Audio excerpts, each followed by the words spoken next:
Pamamaril ang ginanti ng isang lalaki sa kanyang kaaway sa Baseco Compound, Maynila. Ang sospek hindi na raw nakapagtimpi sa paulit-ulit umanong pagnanakaw sa kanya ng biktima. Nasa frontline balitang yan si Ninong Pauco, exclusive. Bandang 2:00 ng madaling araw, umalingaw-ngaw ang sunod-sunod na putok ng barila sa barangay 649 sa Baseco Compound, Port Area sa Maynila. Ilang saglit pa, makikita sa CCTV ang isang lalaking kumakaripas ng takbo. Ang lalaking yan ang nasa likod ng pamamaril sa lugar. Sugatan ng pedicab driver na si Nunoy, 31 years old. Agad siyang isinugod sa ospital at nagpapagaling pa.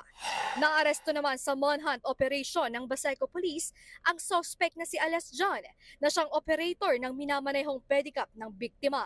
Base sa investigasyon, tila planado ang pamamarila. Napuno na raw kasi ang suspect dahil sa paulit-ulit umano siyang ninanakawan ng biktima. Inabangan niya yung tao kung saan na pinapatukan niya ng ilang beses at tumakbo.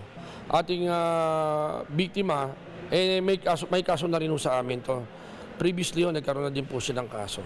Magkapit-bahay po ba yun? Magkakilala po sila. Aminado si John sa krimen, pero hindi raw sa kanya ang barila. Mint lang po siguro yung ulo ko.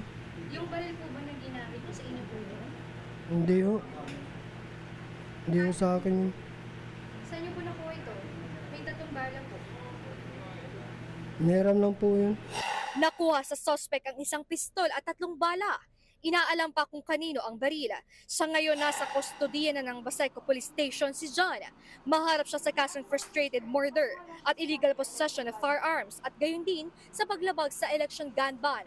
Nagbabalita mula sa frontline, Nina Pauco, News 5. Mga kapatid, Jiggy Manikad po, iba na ang may alam at may pakialam sa panahon ngayon. Para sa konkreto, kumpleto at komprehensibong balitaan sa Frontline, mag-follow at mag-subscribe sa social media pages ng News 5.